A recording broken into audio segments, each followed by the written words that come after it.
Nag-aalala ngayon ang ilang kaanak ni former President Rodrigo Duterte. Ito nga ay matapos na ibulgar ni former President ang halos lahat-lahat sa mga naging kasabwat nito sa EJK.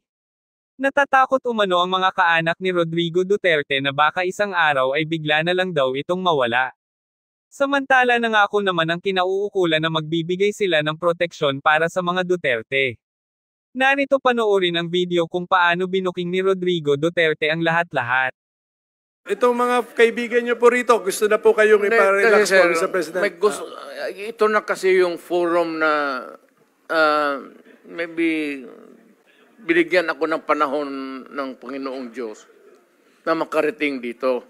And I can talk publicly. Alam naman lahat ng mayors yan.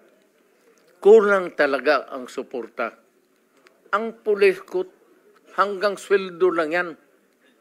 May pag-utos, walang gasolina, walang pang-follow up. Mr. President, Mr. Chairman, I think it's majority of the members of this committee. Senator Robinson Padilla, Senator Bongo, Yes, I yours truly, understand. and even Senator Villanueva would like to excuse the President. Yes, okay. From We this hearing. suspend so that the President can... Ayaw ko kasi there are so many questions that would be left unanswered. We suspend our hearing. So, we thank the remaining resource persons or witnesses. So, whose turn? Senator? Mr. Chairman, just a quick manifestation. Sige, go ahead, Senator Bato. May I move that Colonel Grijaldo be recommended to the Mother Committee to be under witness protection program because he might be very vulnerable to counter attacks from this congressman na sinabi niya. So baka pwede lang Mr. Chairman. Sige, we will have to study well the situation of Colonel Grijaldo, so we will refer it. We'll communicate with the Mother Committee. Active service pa po kayo, right, sir? Yes, sir. How many more years? I still have 4 years, sir. Okay, sige. Pag-isipan natin yan, how an active police officer will be under WPP. But siguro you're not after the physical protection, but you're after some benefits, other benefits like immunity from so. Okay, I understand. Because I think the committee can grant that Yes, I understand. immunity, Okay, we will- immunity clause. Pwede, Comsec, can you help us bring this to the attention of the Blue Ribbon chairperson? The COMSEC is nodding his They will head, bring Mr. it to the Chairman. attention of the chairperson. Okay, so last 13 minutes, Senator Padilla. Apo, maraming salamat po, Ginoong Pangulo. And one reason bakit kailangan natin we did not prepare dinner for anybody. Okay, pasensya na kayo. Opo, sa katunayan po, Chairman, wala na rin po talaga akong tanong kay dating Pangulong Rodrigo Roa Duterte dahil nasagot naman po niya lahat ang mga katanungan sa kanya at naging malinaw po talaga ang kanyang posisyon. At plano ko po talaga sana, Ginoong Pangulo, na sa susunod na lang ako magtanong, pero bigla niyong binanggit kanina, nagulat ako kasi yung nandito, ang tingin ko, lahat general. Tapos binanggit nyo si Ma'am Muking. Hindi ko man po talaga alam ang tunay na pangalan ni Ma'am Muking. Kilala ko lang siya as si Muking. Kaya nung binanggit nyo na nandito si Ma'am Muking, nagulat ako bakit nandun siya sa mga general. Pwede po ba akong magtanong, Ginoong Pangulo, kay Ma'am Muking, bakit po kayo nandyan? Good evening po, Mr. Chair, at the rest po ng mga senators and other resource speakers.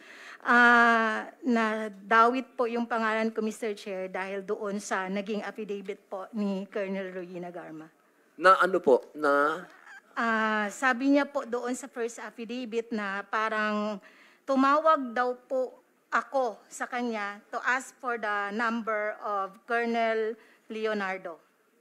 And doon din po sa kanyang supplemental affidavit, sinabi niya po na meron daw po siyang kinukuha sa akin na pera as support daw po para sa kapulisan. ito po yung binabanggit kanina ni dating Pangulong Rodrigo Roa Duterte na kayo po ang nagbibigay na panggasolina? Parang ganun po. Actually, Mr. Chair, hindi naman po ako directly kasi hindi naman po ako disbursing officer po. Opo, ng ano office. po ba ang function ninyo? Kasi ang alam ko po, kilala ko po kayo si Ma'am Muking na lahat po ng hiningan ko ng tulong sa pagpapa-ospital. Kayo po ang tinatawagan ko. Yes, Mr. Chair. To be clarified, Mr. Chair, saang functions po ang ginatanong ninyo sa akin sa City Mayor's Office po ba or sa Office of the President? Nagkakilala po tayo sa Office of the President na, pero doon po, sa panahon na yon, alam nyo naman po, lahat ng hiningi ko sa inyo may kinalaman sa ilalabas sa ospital. Yes po, Mr. Chair. Isa po yan sa functions namin po sa Office of the President. Opo, kaya po ako naguguluhan. Paano po kayo napunta dito? Napagbintangan po kayo? Na ganun po ba? Yes, Mr. Chair. Eh parang malabo naman po yata dahil ako na po mismo, Chairman, Ginoong Pangulo, kilala ko po si Ma'am Muking na personal. Now, buong pagkakakilala ko po, wala po akong ginawa kundi humingi sa inyo ng tulong. Ilabas niyo po sa ospital ito, baka pwede niyo pong bigyan ng ICE ito, mga lahat po ng ganun. Medyo naguguluhan lang po ako at hindi po yata ako naniniwala na involved po kayo dito. Yun na nga po, Mr. Chair. It is an opportunity po na patawag din po ako dito at para lang din po malaman po ng karamihan na ang trabaho ko po sa Office of the President is purely administrative matters po and clerical works. At the same time po, mechanical jobs po, Mr. Chair.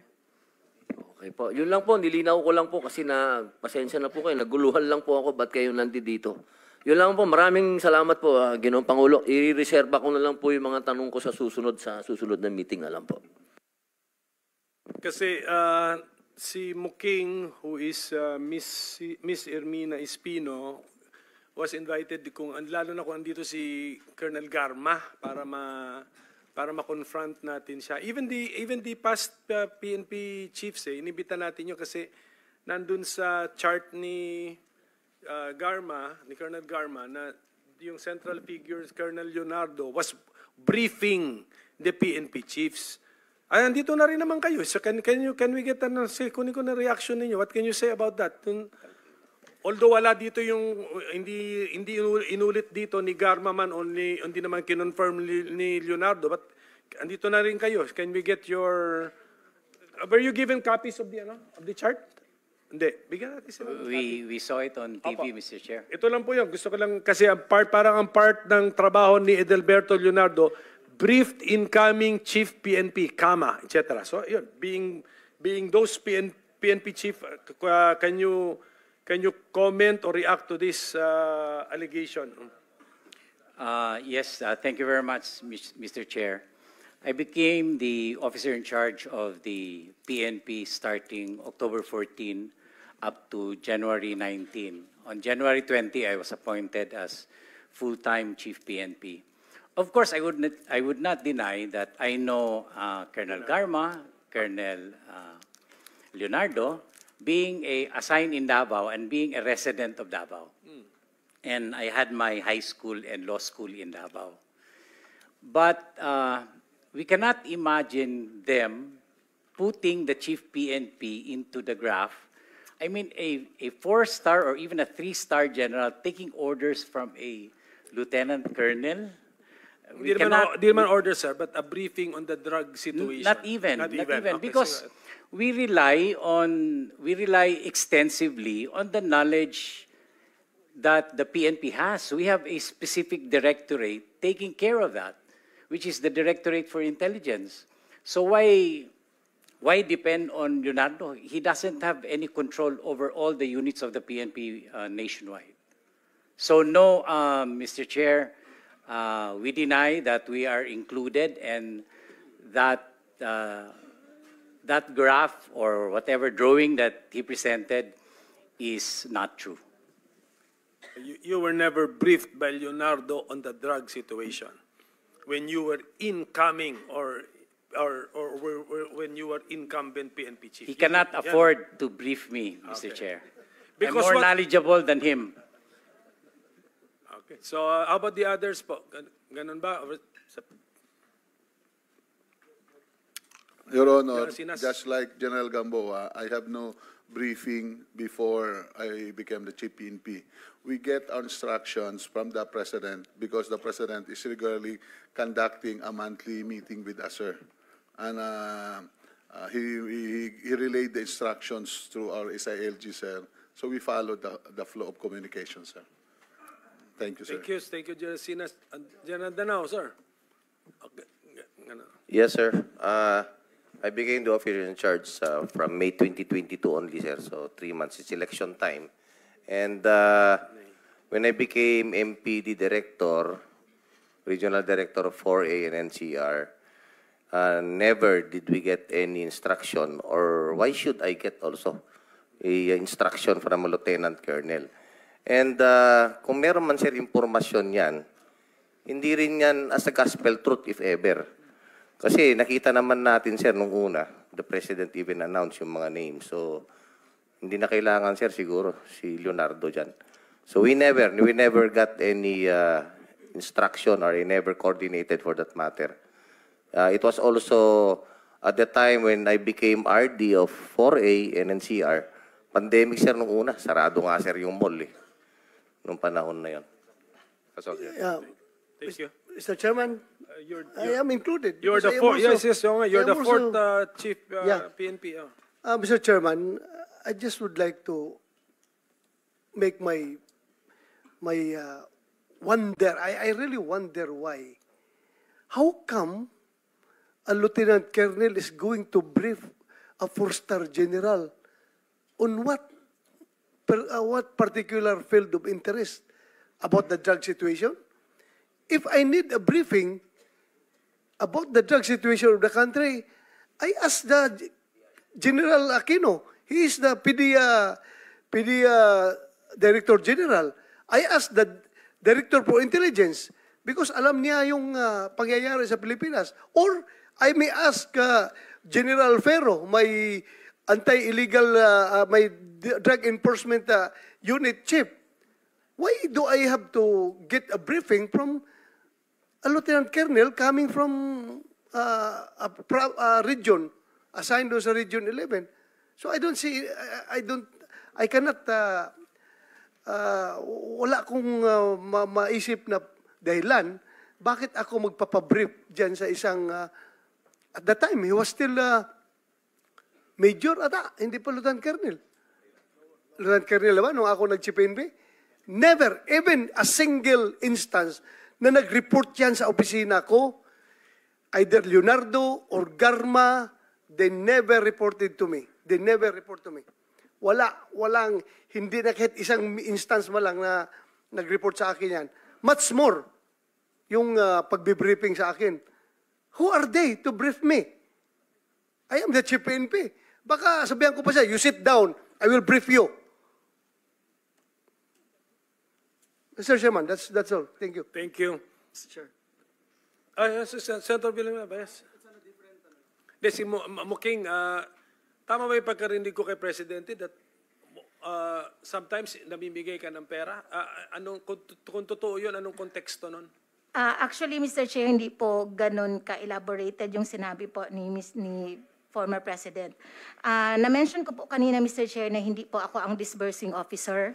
So, ang sinasabi niya pong support, Mr. Chair, is yun pong office supplies, office equipments, and yun pong gasoline po na binibigay namin sa mga precinct commanders po in every precinct po sa Davao City. So cash na yun? No po, Mr. No cash po, Mr. In a form of... voucher, mga gano'n? Yes, meron po kaming tinatawag na gas slip po, Mr. Chair, yung parang PO slip. Yun po yung kinukuha ng mga police in charge doon sa naka-designate din po na personnel at hindi po directly from me, Mr. Chair. So can you tell us ano yung mga nahawakan mo ng posisyon sa gobyerno from the LGU of Davao up to kung sa national man? I entered the city government of Davao in 2001. I was appointed as Community Affairs Officer 1 up to Community Affairs Officer 3. Then before the end of the mayorship of the former president, I was promoted again to supervising management officer. And by that time, Mr. Chair, I was seconded to the office of the president last 2016. So nung natapos na din po yung term ni Mr. President, nabalik na din po ako sa City Government of Davao, occupying the same position. So all the while, LGU employee ka pala? Yes, Mr. Chair. Thank you for that. Senator Villanueva? Just that one follow-up question. When you were giving this, what's that, gas? Gas slip. Oh, what was your position then in the palace?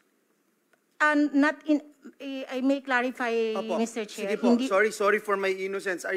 I'm just a little bit confused. Yung you were na-mention- you were part of PMS ba or PNP or no, Mr. what? Chair. Sige, please. 2016 po, as I had mentioned earlier, I was seconded po. So, naging Assistant Secretary po ako ng Office of the President. Okay, you're From an ASEC. Yeah, Okay. from 2016 to 2021. And was promoted again to Undersecretary in 2022 before the end of his term. So ASEC naging USEC. National government employee ka? Yes, Yes. as I had mentioned earlier, Mr. Chair, I was seconded po. Hindi, seconded. Ibig sabihin seconded. Don't you remain the employee of your mother agency? You keep the original position, Mr. Chair, but the moment you will be seconded to the different office, you will keep the position of the new office, of the adopted office. Sino nagpasweldo sa'yo? Sige, para lang ma-simplify. Office of the President po, Mr. Chair. So gano'n. Tapos, pagbalik mo na lang sa LGU, parang yung seniority mo doon tuloy-tuloy. Tama? Ganun ba yan? Nabalik po ako sa dati ko pong position, which is the Supervising Administrative Officer. Oo nga. Pero counted yung 6 years mo na as if Plantilla po, permanent position po. sige. Anyway, Yeah, Mr. President. research na lang Yes, namin Mr. yan. Chairman, sige po. I will no longer belabor the point. I was just trying to understand clearly from the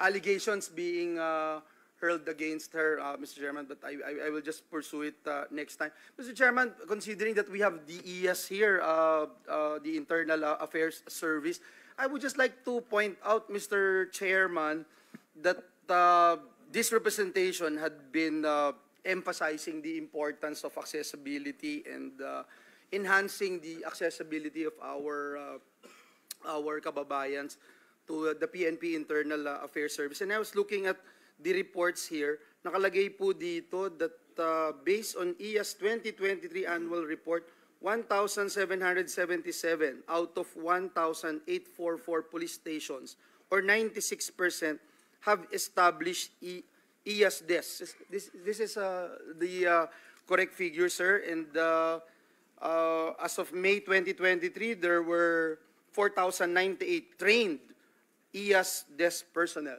Is that the correct statement? Actually, Mr. Senator, ano na po yan?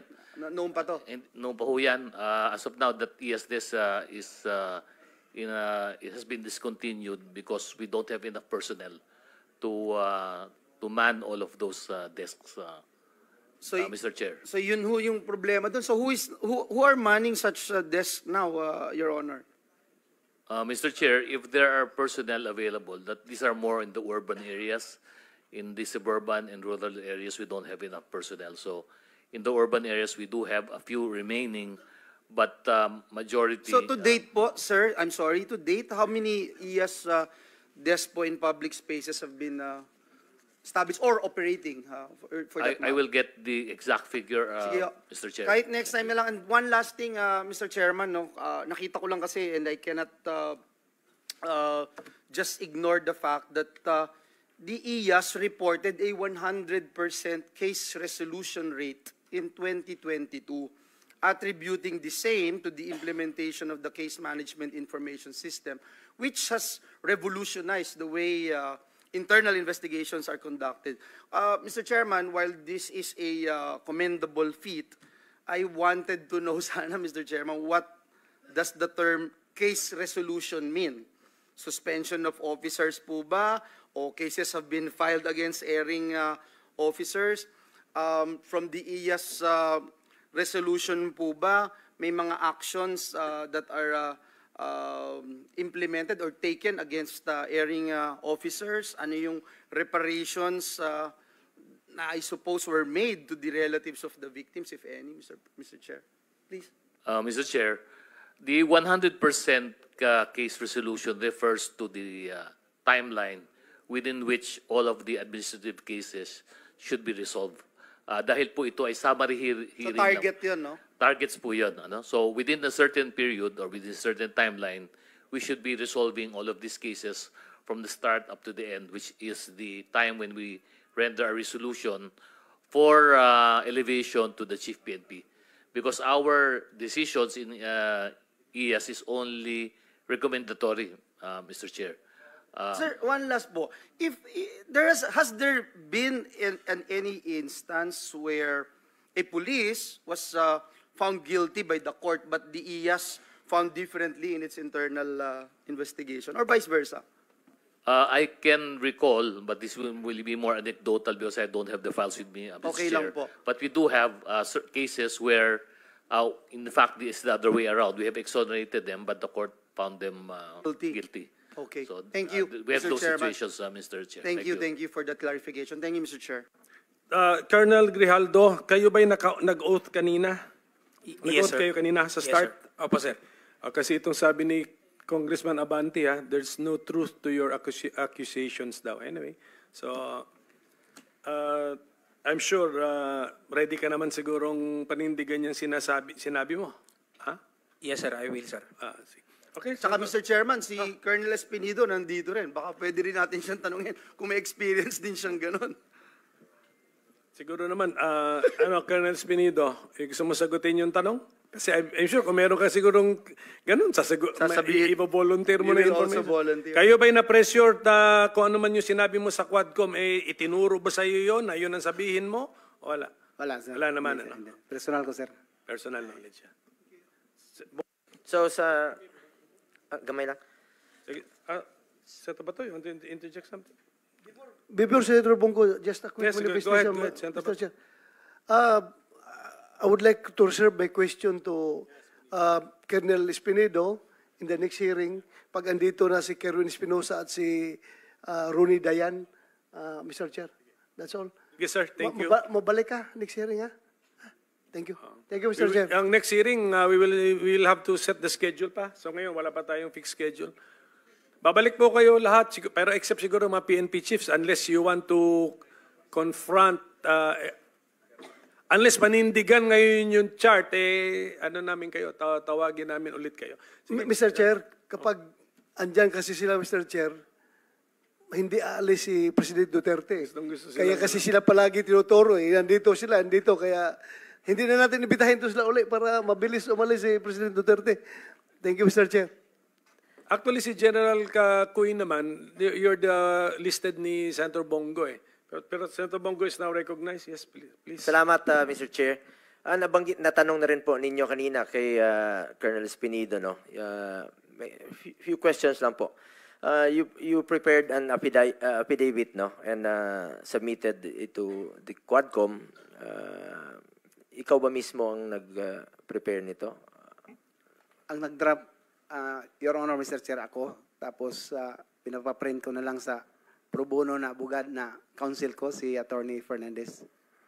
At nabanggit mo sa affidavit mo na ang Pogo money po ang ginagamit sa war on drugs. Tama ba ito? According to late Mayor Navarro, Your Honor, Mr. Chair. But personal knowledge, I have... so, hearsay po ito. Hearsay. Yes, Mr. Chair. Kailan at hindi pa uso yung Pogo nung panahon yun? Hindi pa nga natin alam yun eh. Hindi natin narinig. At kailan at anong taon ito nangyari, Colonel Espinido? For me, Your Honor, Mr. Chair, I've heard the Pogo, 2007 pa siguro nga may illegal gambling na. No?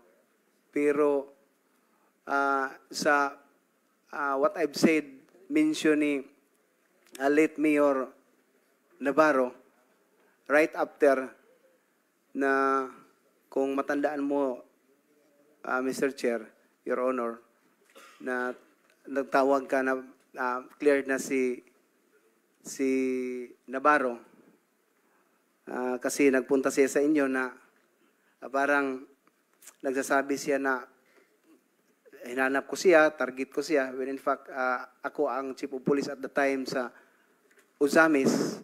Wala akong pakialam sa Clarin, so focus ako sa Uzamis. But then, dumating din yung punto na parang nagpakialam ako sa ibang lugar na hindi naman totoo.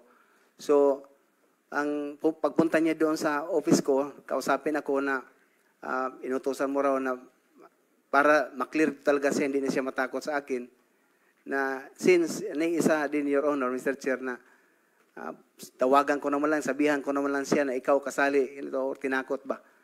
So, mag-clear siya para magkausap kami na welcome man siya magpunta sa Uzamis, wala man siyang problema din.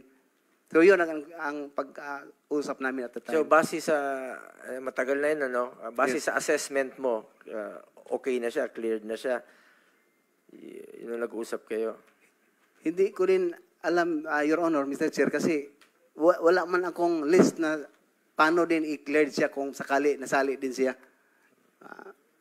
So ang katanungan natin dito is sa recollection mo, sa maalala mo, no? Yung sinabi mo tinawagan kita to clear dito kay Mayor Navarro. Hindi ko na maalala, mga leader din natin yun doon sa Mindanao. Ang tanong ko lang naman sa iyo, bakit kailangan siyang magpa-clear sa iyo nung panahong yon? Yun din ang naano ko, Your Honor, Mr. Chair, kasama ko nga yung deputy ko, na bakit magpunta siya para sabihin hindi siya matakot sa akin kasi ang pag-alam niya, isali ko siya sa list daw. Yun ang pag-intindi ko na magpunta siya. Kaya pinapunta siya from your end na hindi ako kasali sa watch list. Kaya nga recommended ako sa iyo sa inyo, sir, na tumawag si Senator si Sir Bongo sa inyo para to prove na ako wala akong kasali sa list. So ibig sabihin kiniklear niya yung sarili niya sa iyo at wala siyang dapat ikatakot. Yes, Your Honor, Mr. Chair. Anyway, yung nakalagay kasi doon sa affidavit mo, no, nung mga nakaraan na nabanggit po yung pangalan ko, na-mention mo eh. Yes. May nagtanong sa iyo doon, kaya gusto ko lang po i-klaro, narinig mo naman po kanina, wala naman tayong partisipasyon dyan sa war on drugs. Sa pagkaalam mo at gusto ko lang pong tanungin ka muli dito harap-harapan, meron ba akong direct or indirect participation dito sa sinasabi mo?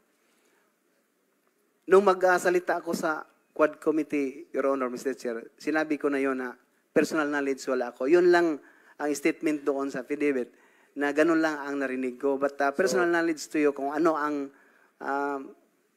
sitwasyon na ikaw about for that matter sa Squadcom na pinag-usapan, wala akong personal knowledge sa inyo, Mr. Chair, Your Honor.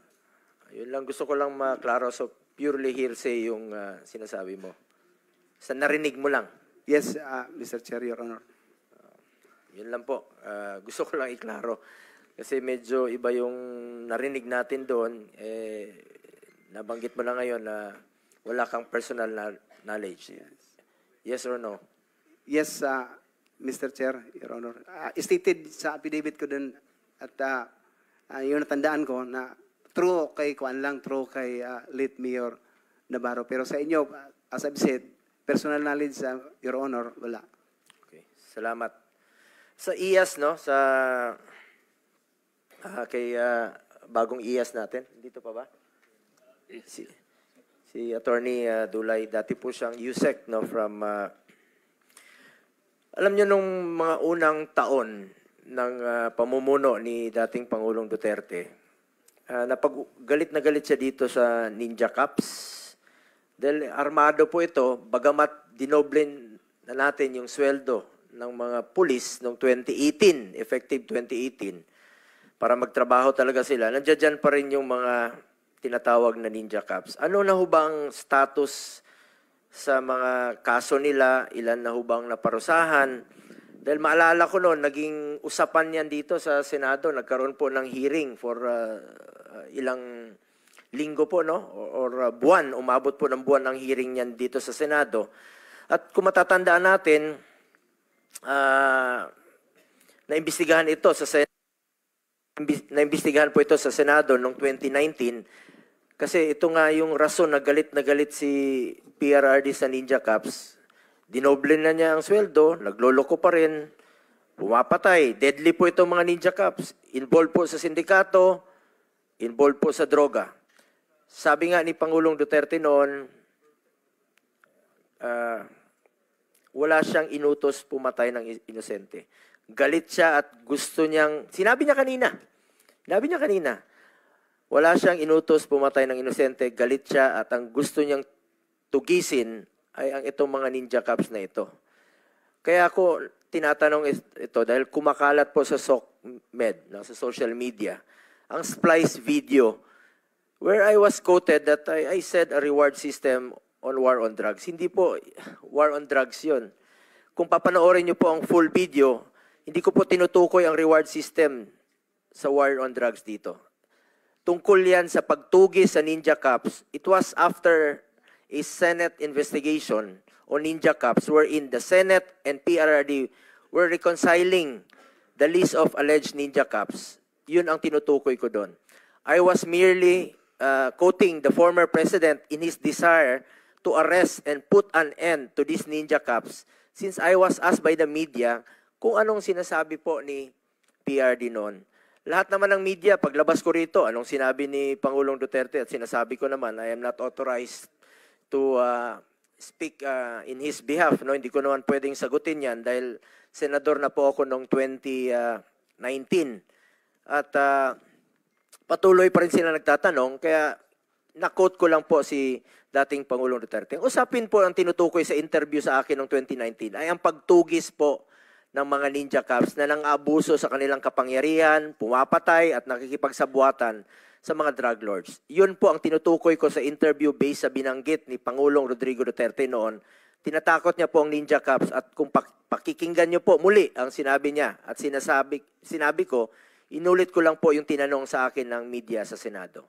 Hindi po ito tungkol at wala po itong kinalaman sa walang basehang paratang ngayon na di umunoy reward system kapalit ang buhay ng sinuman noong panahon ng war on drugs ng Duterte administration. Tulad din naman po ng sinabi ni PRD noon sa kapulisan, gampanan po nila ang kanilang tungkulin, proteksyonan ng buhay at kapakanan ng mga inosente sa paraang naayon po sa batas. This also goes to show that PRRD did not tolerate any abuse of power from the police. His statement somehow prevented abuses to happen by stating a stern warning that anyone who goes beyond his duty will be punished. His strong stance against criminality out of pure love for the country is why he is loved by many. Banggit po kanina ni Senator Bato, iba po yung pantakot intimidation. Mr. Chair, wala pong lugar ang mga abusadong law enforcers sa Administrasyong Duterte. Dahil ang dating Pangulo pa mismo, galit na galit talaga siya at dito sa mga tinaguriang Ninja Cups. Kaya po, gusto ko nating marinig sa IAS kung ano na ho ba ang nangyari dito sa mga Ninja Cups, sa mga tiwaling pulis na nang-abuso ng kanilang kapangyarihan, pumapatay at nakipagsabuatan po sa drug lords. Kumusta na po ang mga kaso nila? Meron na ubang na-dismiss? At hingi lang po kami ng update ng komite. Mr. Chair, yung pong sa Ninja Cups, sa akin pong pagkaalala, ito po ay resolution lang po ito bago po ako nag-assume ng aking opisina. Hindi ko lang po hawak ngayon, Mr. Chair, yung details po noong kaso na yun. Ngunit ako po ay handang magsabit po sa committee na to nung update po doon sa mga kaso po na yun. Sige po, pwedeng paki-submit na lang po sa committee. Opo, Mr. Chair. Sa ngayon ba, meron pang mga Ninja Cups? Hindi ko po masasabing Ninja Cups po, pero tuloy naman po ang pagtugis po namin doon po sa IAS, lalo po doon sa mga nai-involve po na ating mga kapulisan, doon sa mga may pagputok po, paggamit ng baril, pag may namatay po. Tuloy-tuloy naman po yung aming pag-imbestiga po sa mga motu proprio cases po natin, Mr. Chair. Salamat, Attorney Dulay. Balikan ko lang po si Colonel Espinido. Colonel Espinido, to clarify, no, sinabi mo na tumawag ako to clear Mayor Navarro. I merely relate to you for you to do your job regarding his implication to drugs. Ganun naman nun. Daming mga mayors na lumalapit sa amin. Hindi ko na po mapangalanan. Maraming lumalapit na mga incumbent mayors na nababalita raw yung pangalan nila sa droga. So hindi naman po ako ang validating, hindi ko naman po trabaho 'yan. So pinapasa ko po sa inyo to validate. Hindi lang po sa inyo, even sa DILG kay Secretary Anyo noon, even sa ating mga Chief PNP pag may lumalapit na mga mayors, not only sa Mindanao, even in Luzon, medyo naawa na nga kami dahil nagmamakaawa na gusto niya i-clear yung sarili niya. Pero hindi, sabi namin, hindi po dito sa amin, hindi po kay Presidente. Meron pong ahensya niyan, ang DILG, ang PNP, ang PIDEA, to validate. So, ni-refer ko lang po ito siguro sa inyo. Isa po sa mga na-refer ko po sa inyo. I did not tell you to clear him. Wala naman po akong alam o mandato o katungkulan dyan sa pag-clear. Kayo pong nakakaalam, trabaho nyo po yan bilang police dun sa area ninyo. Tama ba, Colonel Espinido? Yes, Your Honor, Mr. Chair. That's why I understand for that reason, pinapaintindi ko siya nang pumunta siya sa akin na ganun, wala akong alam kasi dito lang ako sa Uzamis at saka hindi ko din papil yung magsali sa kung ano ang validation sa watch list. So talagang inano ko sa kanya, hindi ko kasali or alam kung ano ang record mo, Mayor. Pero ang sa kanya to clarify also na baka may intention ako or may alam ako sa pangalan niya. So that's only the way ng pag-uusap namin, Your Honor, Mr. Chair. So, klaro po.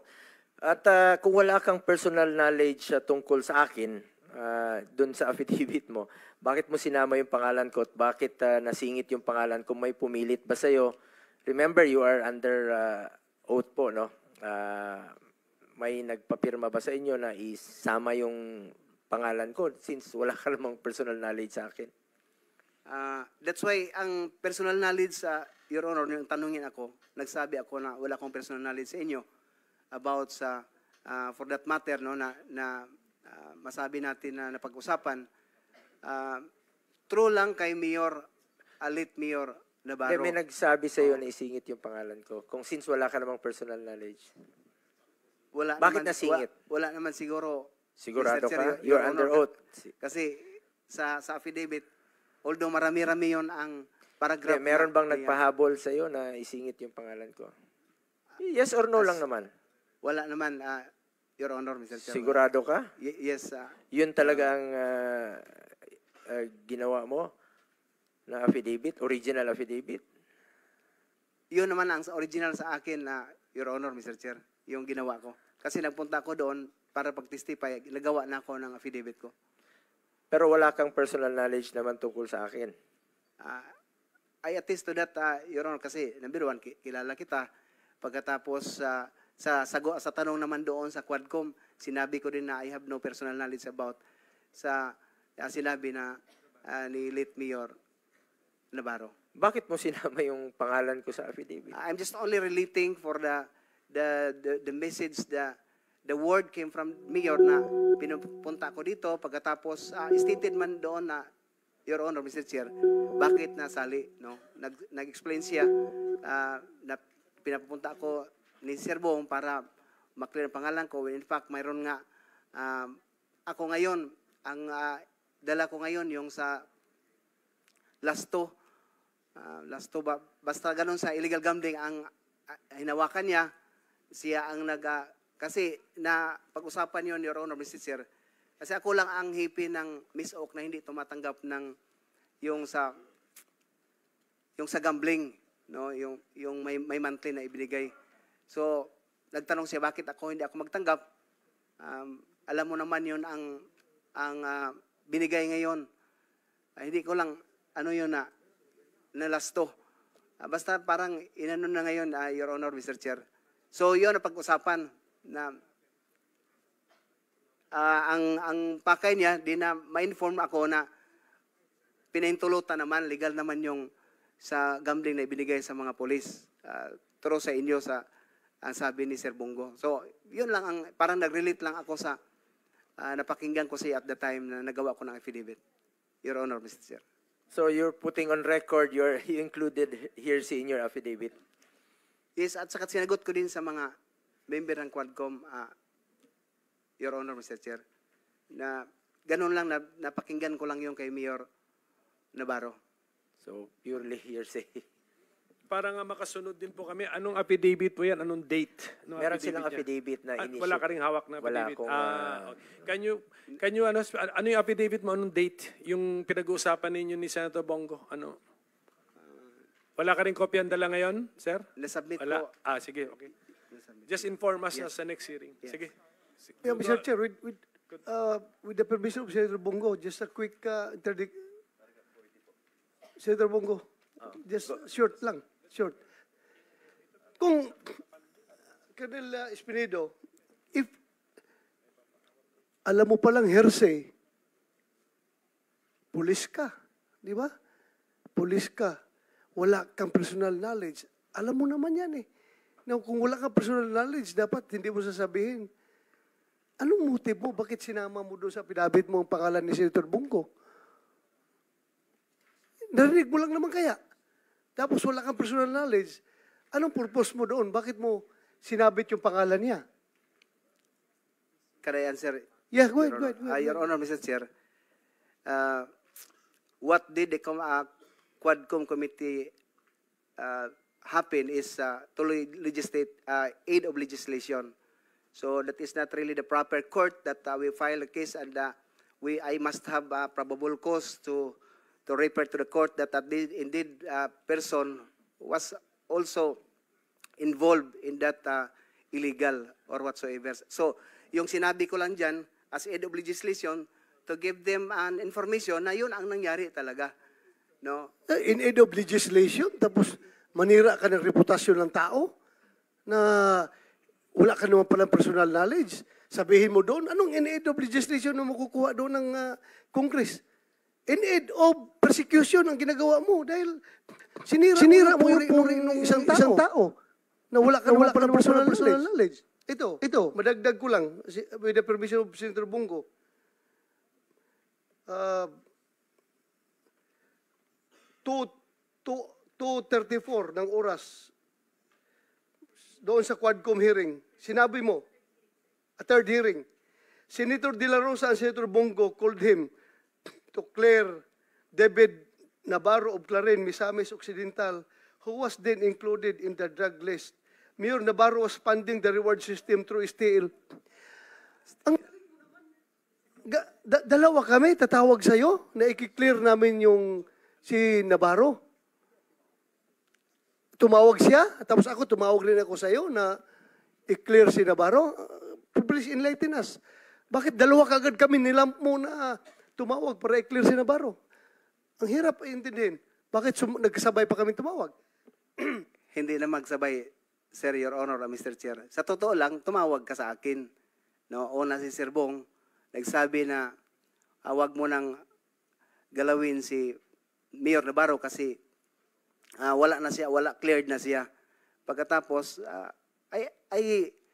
nagsasabi naman akong totoo, Your Honor, Mr. Chair. At saka pangalawa, ikaw lang. Hindi ko sinasabi na nagsinungaling ka. Ang motive lang tinatanong ko. Hindi ko sinasabi na nagsinungaling ka. I may not remember that instance na tumawag ako sa'yo. Kung ikaw, vividly remembered mo, ako, hindi ko ma-remember. Pero nagtataka lang ako kasi kung cleared si Navarro, sinabi ni Bongo, sinabi ko, hindi ko talaga but anyway, I will tanungin lang kita sa next hearing pag andyan na si Kerwin Espinosa at si Ronnie Dayan. Thank you, Senator Bongo, for for allowing me to interject. Salamat, Senator Bato. Senator Go, are you about to wind up? You have sir, 1 minute to go. Okay lang? Perjurious kasi yung sinabi niya sa affidavit. You are claiming a fact, but you admitted you have no personal knowledge. Eh, wala namang nakalagay dito na hearsay, meaning you lied in your affidavit, Colonel Espinido. So last, no? Sir, before you leave, anong affidavit ba to? Iba yung pinakita sa akin ng council. It's about funding. Ito naman, it's about Navarro, Mayor Navarro. Ibang topic.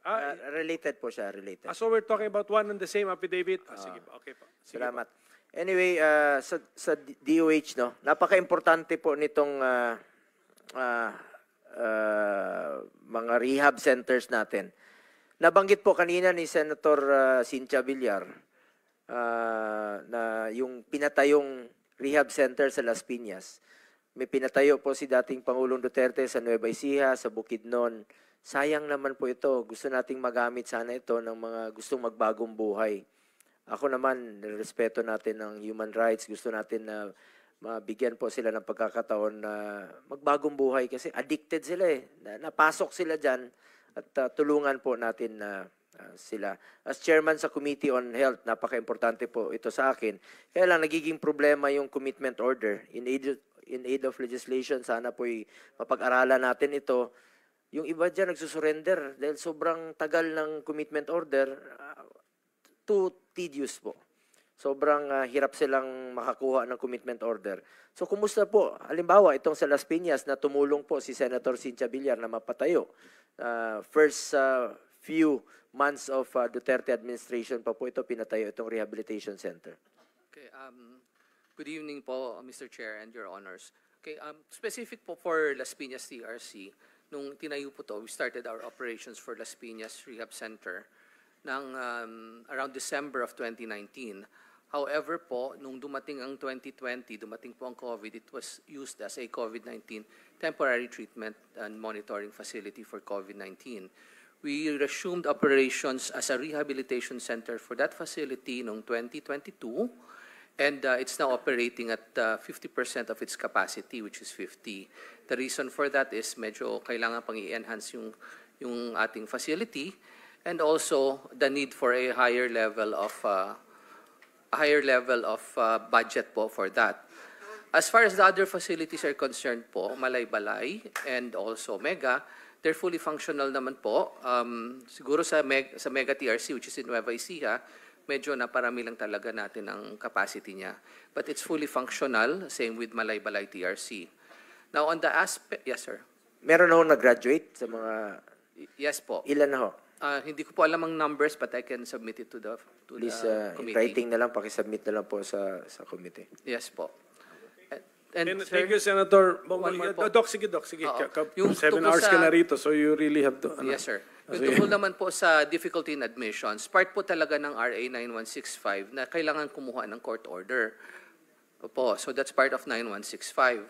Now, if I may continue, sir, for so ang DDB po came up with the TCO, the temporary confinement order, which is something that we will use to enhance, to make it easier for them.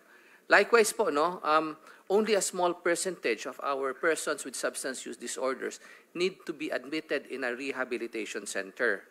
So bago po natin sila i-admit ang isang drug user, i-assess po natin ng mabuti, see the level of severity ng kanyang addiction, mild, moderate, or severe, and then we push them to the appropriate rehabilitation program. With that po, with that method po, what we are seeing right now is there are more cases being seen sa community-based programs natin at saka sa outpatient programs. Doc, siguro yung mga experiences ninyo dyan, lalo na doon sa Mega, sa Nueva Ecija, at saka Malaybalay, Bukidnon, kung ano lang yung, give us a feedback na lang. As we implement it, ano ba? Will do, sir. Ngayon, system court order, no? Para ka mapunta ng court, di ba? Court order for admission, court, sir. Oh. So, pero may binanggit kang DDB, so si General Cuyata was raising his hand. Sige, sir, can we keep it brief? Kasi nahiya na ako sa mga, wala tayong hinandang dinner. Thank you, Mr. Chair. Tungkol po doon sa requirement for court orders sa both voluntary and involuntary confinement sa rehab center. provided po sa 9165 yung requirement na yan. However, we have submitted a proposed legislation po, amendment sa batas na yan na tanggalin na yung requirement for court order for voluntary confinement. Instead, yung patient po will just sign a waiver na pwedeng protection naman po ito ng mga TRC natin kasi there are instances na may mga pasyente na miski voluntary siya, after some time, after a few months, hindi pa tapos yung kanyang 6 months confinement, gusto nang umalis. At pag hindi naman po yung pinayagang umalis, arbitrary detention naman po yung rehab center natin. So it's a form of a protection also. So, thank you, Mr. Chair. So thank you for enlightening us. So, pero anyway, ladies and gentlemen, lady and gentlemen, so general thanks na lang to all of you. A general thank you message to all of you for attending our first hearing. Definitely may susunod pa po ito. And COMSEC, let's invite na this time mga incumbent PDEA, incumbent DDB, incumbent PNP, high-ranking officers and officials. So, with that, maraming salamat sa inyo lahat. And Bong, no objection tayo? We suspend our first hearing of the subcommittee subcommittee of the Blue Ribbon investigating the Philippine War on illegal drugs. Magandang gabi po sa inyo lahat.